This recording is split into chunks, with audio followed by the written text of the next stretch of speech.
Okay. We are live. All right, Sean. We go live at 1 o'clock, and we're going to start asking you some great questions. But um, off topic, from Cleveland, we were excited to get Odell when he came aboard, but apparently it's not working out. Yeah. I remember dealing with this. God, it was years ago when there was a trade to Dallas as another star um, receiver that had trouble with his quarterback.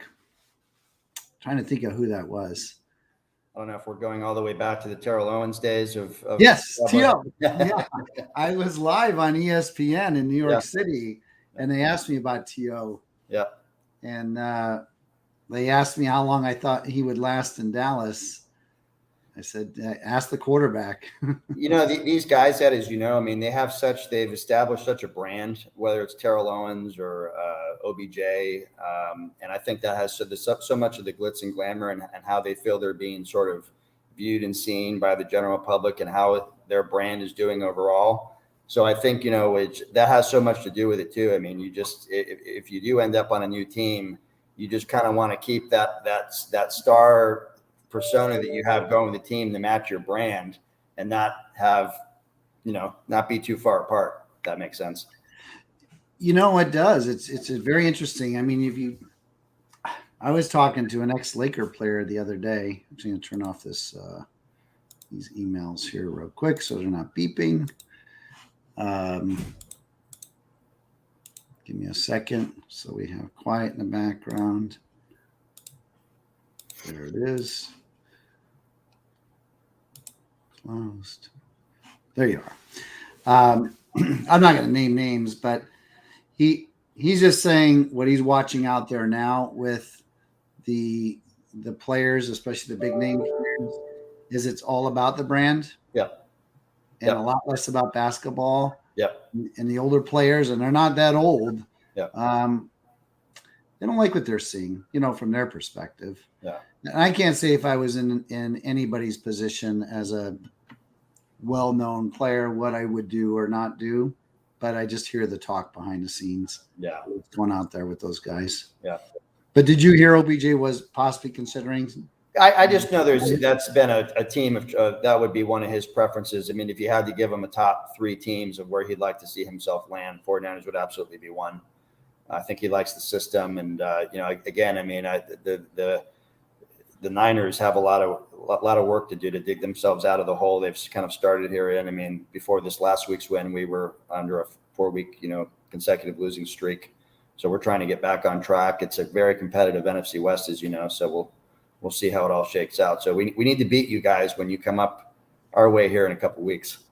Yeah, it's going to be tough with me in the audience. Yeah. I bring a lot of energy. Yeah, but we're looking forward to having you. I'll make sure we host a fun weekend for you here. So it'll be my first football game in the Bay Area. You'll enjoy it. It'll be fun. Do I have to wear a winter coat? We'll see with the weather. I mean, it's been kind of hit and miss here lately, to be honest with you. I think a light jacket will be good, and let's just pray for no rain that night since we got Sunday Night Football. Looking forward to it. Yeah. Well, listen, hey, I wanted to just formally go through some questions with you. Sean, still there? Yep. Yeah. Okay. I just saw the screen change up. So, sure. You know what? Let me just allow you, Sean. Well, I'll start with myself, of course. Sure. Ed Kaminsky, the founder of Sports Star Relocation and a team leader down in Southern California. Sean Spanek on the call with us today, who has been one of our great leaders in our company. But I'm going to give you an opportunity just to introduce yourself, the company you're with up there, and we'll start with that, Sean. Appreciate that, Ed. Thanks for having me. First off, speak a little bit about our real estate firm, Sean Spanek, and I run what's called, with my family, what's called Spanek Real Estate. We're an independent brokerage. Been around since the mid 70s. When I first came into the business, I had a dad who was already a broker. So the easiest path to get in, so to speak, when I first got licensed in 1999, I think it was just to come in with your general salesperson's license and still remain that today. Although, majority of the activity within the industry is flowing through me. So we have about 5 agents in grand total for, a very small boutique style brokerage based in Saratoga. For those that aren't familiar with the South Bay or the Bay Area for that matter, I mean, we have now 5 major league sports teams. Used to be 6 before the Raiders relocated. But my office in Saratoga is about 10 to 15 minutes from where the 49ers for NFL and then the San Jose Sharks both train and play. Other sports teams, so San Francisco Giants is about an hour north of me, in which case I have agent support to help me with them. And then we have the A's and the Warriors over on the East Bay to help me on that side in terms of the Sports Star relocation business side of it. But when I first got into business in '99, I was licensed. But to be honest with you, Ed, I didn't get into the business right away. I took kind of a left turn into a completely separate industry. It was a sports retail licensee business, which I could spend an hour talking about. But to fast forward, I didn't get back into real estate full time till around beginning of 2006. And as you know, linked up with you in the Sports Star relocation brand and taking it nationwide with you, or I think around the 2007, 2008 time period. Got it. So what was your original inspiration of getting back into real estate, getting away from the sports licensing? What was that inspiration behind that decision? I think it was a lot of people when you're working in corporate America, like I was, and you have all the different kind of politics and hierarchies that kind of go within a lot of these companies. And I guess the best example of that would be even, people here in my backyard in the Silicon Valley hotbed, whether you're working for a Facebook or a Google or a LinkedIn, it's how much opportunity growth and the speed in which you want to see that growth happen. I'm a very motivated, very entrepreneurial person. I saw different, I wanted to have kind of be in a system in a company where sky's the limit, which we obviously know real estate is. It's how the systems that you put in place and then how hard you want to work on a day-to-day, week-to-week basis. And potential for income was much, much higher than the company I was working with in San Diego, which was over about a 6-year period. So it was that. And then also just some different things happening with my family. I had, as an uncle, my first niece was being born, wanted to be more involved in her life. 2006, if you remember, we had that 2006, 2007 window of time. That was just a great time to be in real estate before we headed towards the recession in 2008. So I had that motivation as well. And it was just kind of the perfect storm and made the move back to the Bay Area, and I've been here ever since. Nice. So thinking back, I mean, as an early leader in Sports Star, from your perspective, what brought the idea of taking care of professional athletes in their real estate needs together? What brought those two together? Honestly, Ed, it wasn't even a thought to be working with that. I mean, I've of course always been a sports enthusiast, but the idea of working with athletes wasn't even a thought in my brain until we met at a. He's on the screen right there. Yeah, that's Aaron Bankster, one of our draftees from the 49ers, who I was fortunate to sell a home to this year. He actually started off as a player with his girlfriend who was really looking for a rental. And then kind of just after thinking about, the fact that he stays here in the off season and looking for a starter home that he could kind of roll into his investment portfolio, we kind of pivoted and started what started as a rental became a home purchase. And he's happy as a clam and making modifications and remodeling to the home and, just kind of getting his bearings around the facility and breaking his way in with the team. And they're really high on Aaron. So he's been a pleasure to work with. As an athlete specialist, right? What would you say is different in how you work with athletes differently than a normal client? I think the biggest thing, it's first off, Ed, this, and so does our network. It's a high level of customer service, being available. And I'm talking all times of the night because, as we know, so many of these guys like to text, whether that's the player or the wife. So high level of customer service / white glove service. I think for an athlete that's coming to my market for the first time that doesn't really know the Bay Area from Adam or the South Bay, is that they ideally would want to see options too that the general public maybe doesn't have access to, which is one of the things I pride myself on. If we know these guys are public figures, You mentioned, Odell Beckham earlier, guys like that really want to fly underneath the radar. And if they're out, they're seeing the general public, they're gonna be mobbed pretty quickly.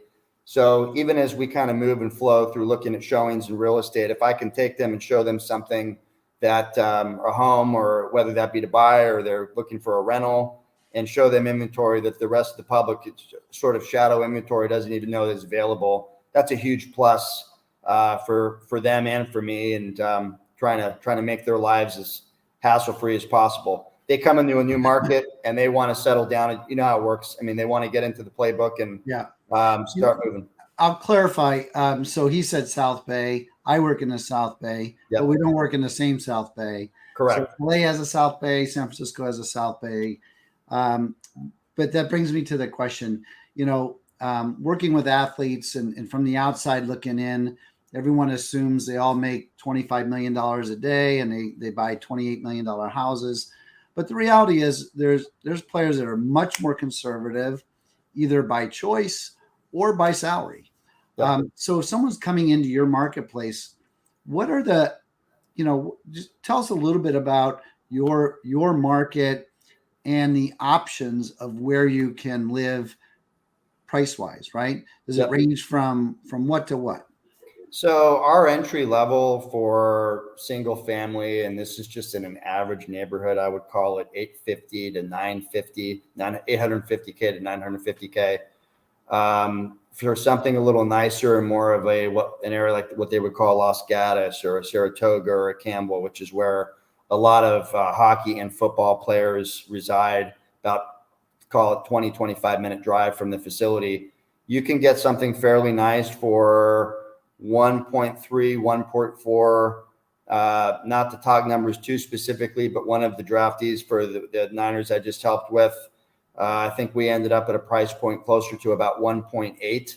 And even still, that's a starter home that he's going to remodel very close to the stadium where he's playing. The other part too is we talk about the sports star triangle. So where do athletes want to live when they come into their new city? And we know that for athletes, it's so important where it's that the triangle and the points would be, where is that stadium at? Where do they live? And where is the facility at? Or I'm sorry, where's the airport at? So kind of equidistant to all of them, being that they do spend so much time on the road as well. Yeah, that's a really good point. What's the toughest thing you find in dealing with athletes when they're moving?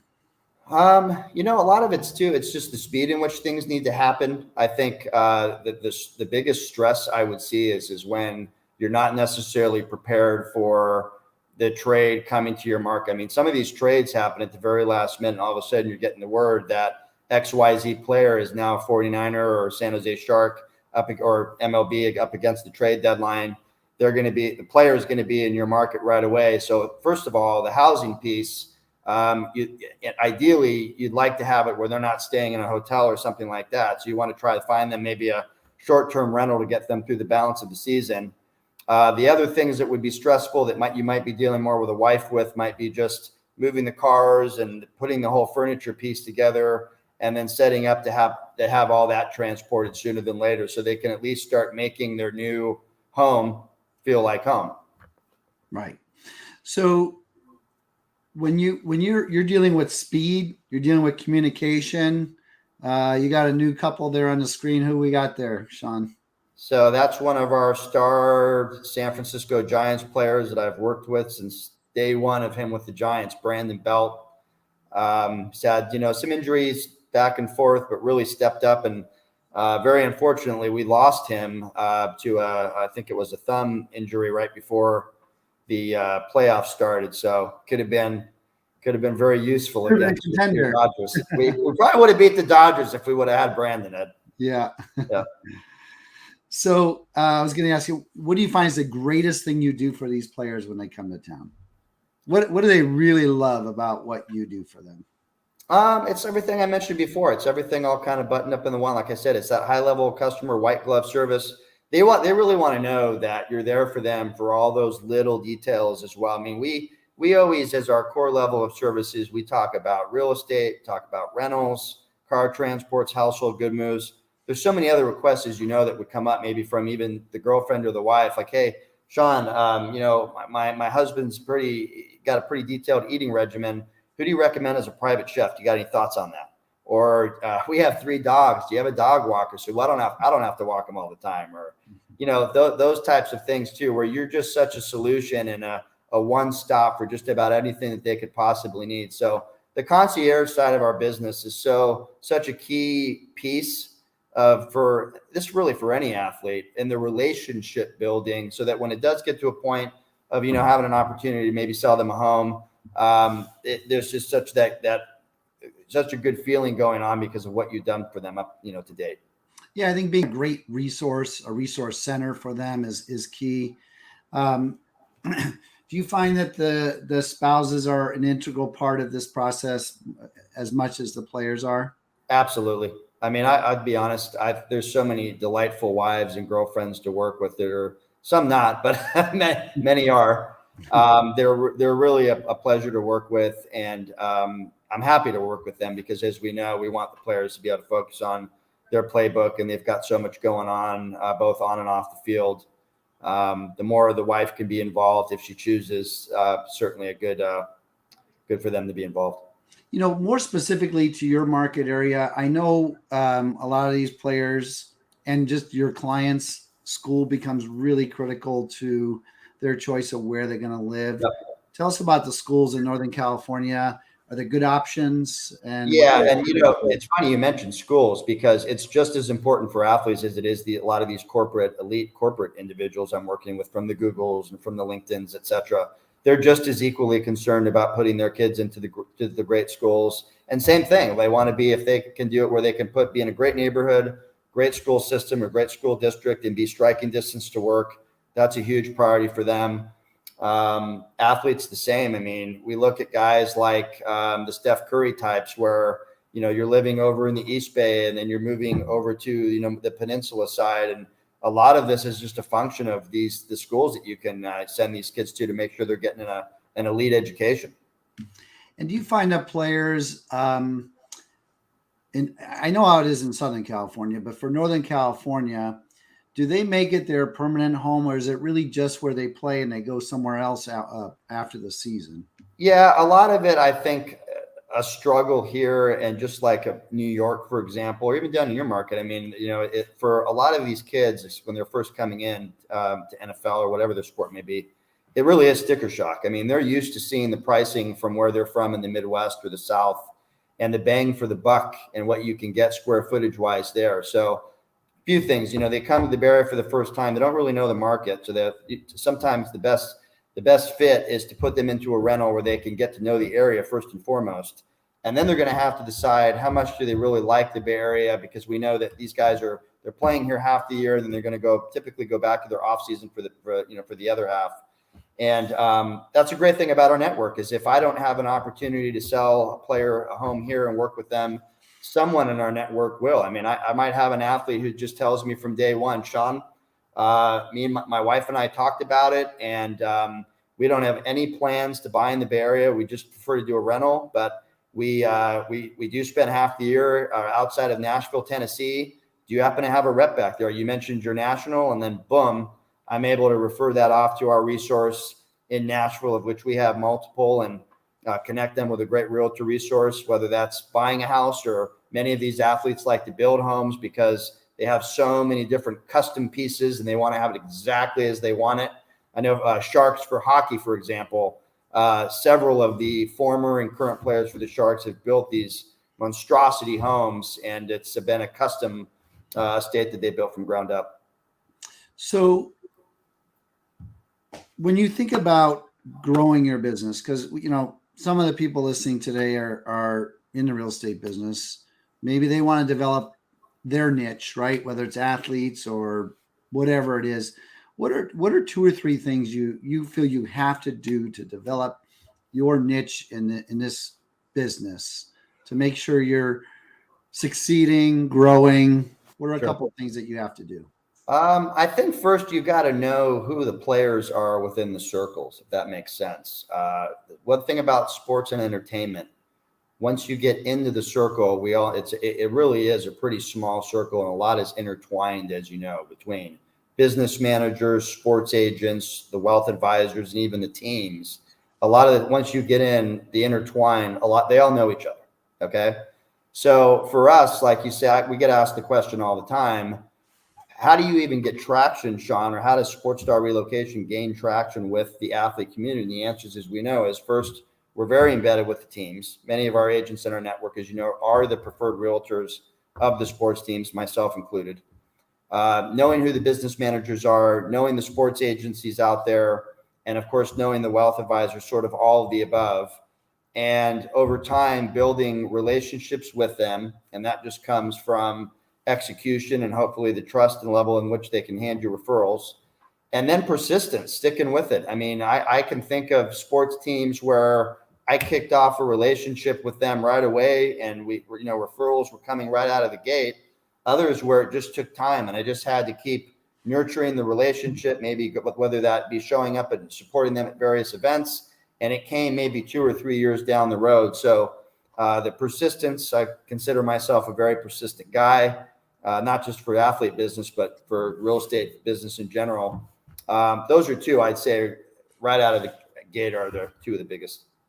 To reset the stage for a second, for anyone that's listening, if you're watching live, that is, I'm sitting here, actually I'm standing here speaking to Sean Spanek. He's our representative for SportsStar Relocation in the Bay Area, and I'm the founder of SportsStar Relocation based down in Southern California. So if you have the ability to ask a question, you can place it in the comment box, whether it's for me or it's for Sean, whether it's about real estate or it's about the athlete business or your niche business. Feel free to poke a question out there. And also, if you're not in the real estate business and you want to ask a question, certainly throw it out there. So you talked about really getting intertwined with the teams, the business managers, the sports agents. What is the next thing that you have to do, right? The getting intertwined is probably a massive battle. But outside of having that real connection with the team, what's something else that you do actively to grow your business, Sean?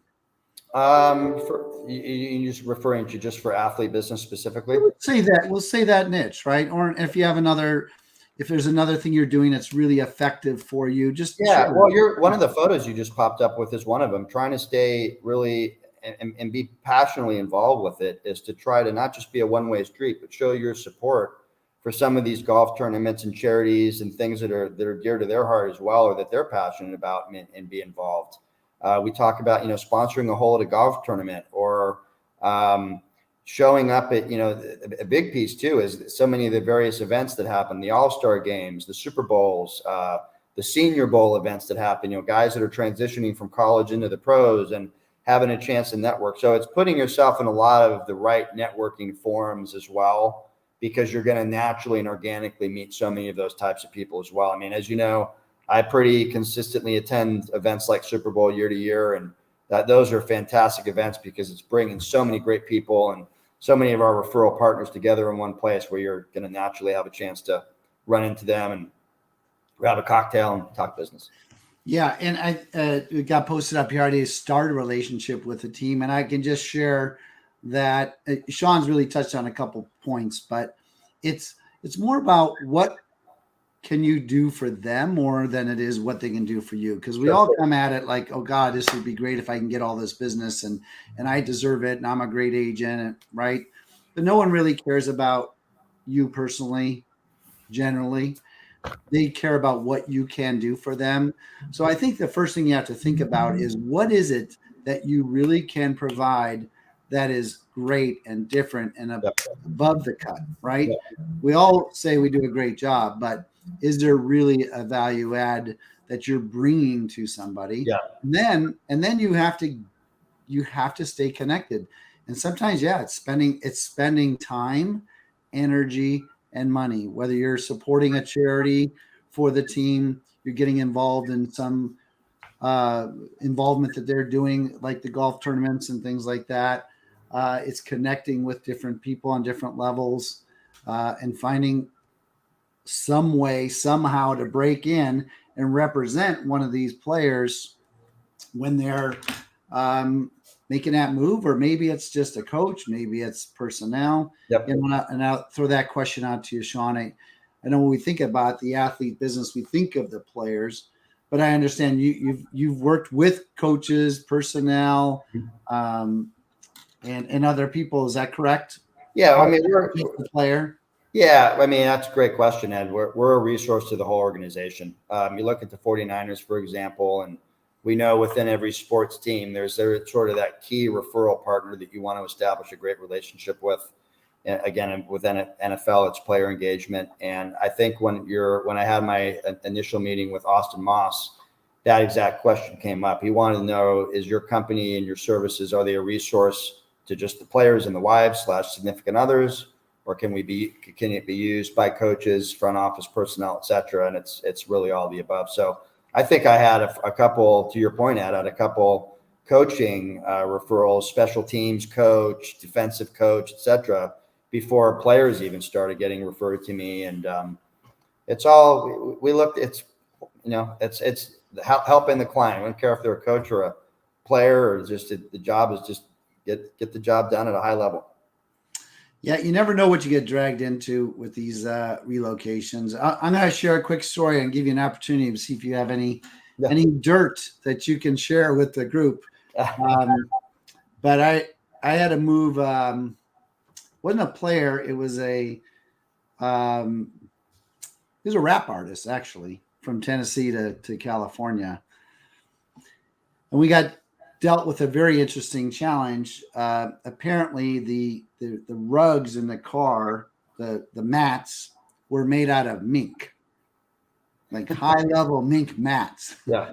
And as the car was being transported, which we coordinated, one of the drivers of the truck thought it'd be really cool to sit in this rap artist's car with his muddy shoes. Oh. Ruined the minks, so we had to find a fur cleaner to solve the problem when the car got back here. So it's a tough job. You never know what's going to get thrown at you. Yeah. You must have had some of these experiences yourself, Sean. Anything that comes to mind? Fun story. If I go back to what was just really fun, because I was directly involved at the event, was this is back to the Vernon Davis from the former 49ers tight end, going to be a Hall of Famer, and Frank Gore, who's currently not playing but wants to keep playing in the NFL. When they were back during that whole era, and those two guys were playing together. And Vernon Davis and one of his friends came to me and said, "We need to find a house for Frank Gore." And it was just kind of very generic with how I'm thinking, well, kind of like, what do you mean house? Like house to buy? Or I mean, I thought he already owned a place over by the facility, et cetera. Well, long story short, it ultimately was me coming up with a $20 million estate whereby we hosted Frank Gore's birthday up towards the Woodside area, very, very wealthy area up the peninsula. And this ended up becoming a house where the owner, who happened to be a huge 49er fan and someone within my network, was gracious enough to give up the home for the entire team to come celebrate Frank's birthday. It had a lot of publicity around it. You had like the TMZ type guys. And I'm thinking to myself, wow, if there's ever a way to meet the entire team all in one place, let's throw a birthday party. Yeah. So that was for Frank Gore's birthday. And that actually, that story and that event received so much media attention that I think the story, ESPN ran a story on it.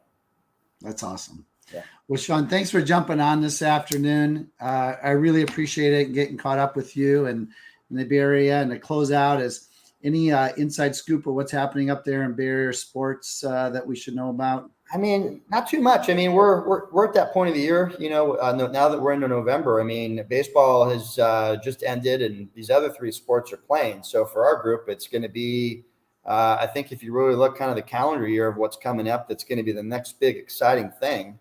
Will in fact be Super Bowl, and then we're going to be spring training following that, and then trade deadlines for sports following that, and it kind of just keeps going throughout the 2022 calendar year. So I'm really looking forward to just kicking back with family and watching some of these games and seeing what happens with the NFL season.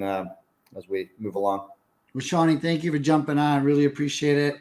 Look forward to coming up there and seeing San Francisco when the Niners lose to the Rams, and it should be a fun day. We'll make it a great time. Thanks, Ed, for having me. Appreciate it. You're welcome. Take care. We'll Bye-bye. see you. Bye.